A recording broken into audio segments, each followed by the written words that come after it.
Olá e muito bem-vindo à Literatura Falada.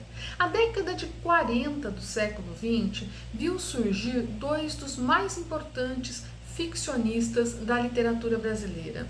A Clarice Lispector estreou em 44 com Perto do Coração Selvagem e Guimarães Rosa estreou em 46 com Sagarana. Antes disso, o Rosa havia escrito Magma em 36, mas trata-se de uma obra que foi publicada apenas em 1997. Agora, o que esses escritores têm em comum e o que a estreia deles marca na literatura brasileira? Há alguns vídeos atrás eu fiz um questionamento sobre Clarice Lispector. Por que a obra da Clarice se faz tão importante, né, na tradição literária brasileira? E hoje eu faço uma pergunta semelhante sobre Guimarães Rosa. Né? Por que a estreia do Guimarães Rosa, por que a presença do Guimarães Rosa na literatura brasileira se faz tão interessante, tão peculiar, tão importante? Pois vamos a essa reflexão. A poética do Guimarães Rosa, né, como eu disse, iniciada na década de 40 do século XX, evidenciava uma espécie de utopia estética e filosófica em um ato de reescrever a língua, que é a matéria-prima da ficção, né? E ele colocava em xeque os usos mais comuns da linguagem. Né? A linguagem, a gente sabe bem, ela possui uma função instrumental na nossa sociedade, ela tem a função de comunicar, mas o Guimarães Rosa ele reinventa aspectos da língua, e isso faz com que a narrativa dele seja, por vezes, de grande dificuldade para ser lida. É necessário que você adentre aquele universo, né? Que você comungue daquela recriação linguística.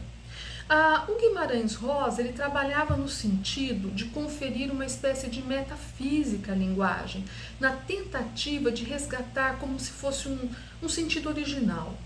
O Brasil central, né, que ele conhecia muito bem e é onde ele ambienta toda a sua obra, distante do litoral, era uma matéria riquíssima para o escritor, né, para que ele fizesse, para que ele desenvolvesse esse seu processo de escrita. É um espaço, né, esse espaço central do Brasil, é um espaço que recebeu imigrantes portugueses em grande número, em busca de ouro, no caso da Vila Rica, e de diamantes, no caso de Diamantina. E foi um lugar onde se desenvolveram formas da língua portuguesa que acabaram ficando arcaicas em outros espaços do país, com falares que mantiveram formas anteriores ao século XVII. Olha que interessante.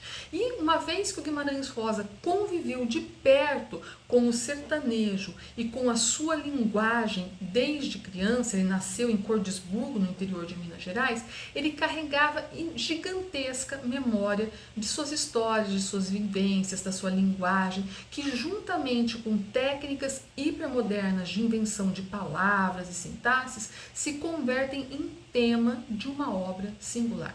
No que diz respeito à experimentação da linguagem, Guimarães Rosa, que era um profícuo leitor de clássicos e contemporâneos, mostra experiência radicalmente consciente e totalmente calculada nos efeitos que visa produzir, feito uma álgebra que produz sentidos indeterminados.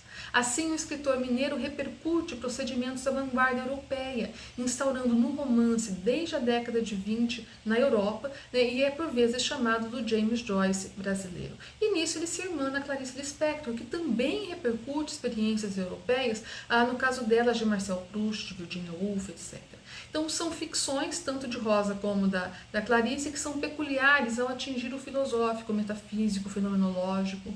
Exige que nos desautomatizemos do hábito em sentido amplo e que cruzemos os limites da realidade imediata em direção ao óntico. São, enfim, práticas de resistência ao uso da linguagem em seus sentidos, em sua prática mais comum e cotidiana. Daí serem uma espécie de desafio para o leitor, que vale a pena adentrar nesse mundo outro. Até o nosso próximo encontro.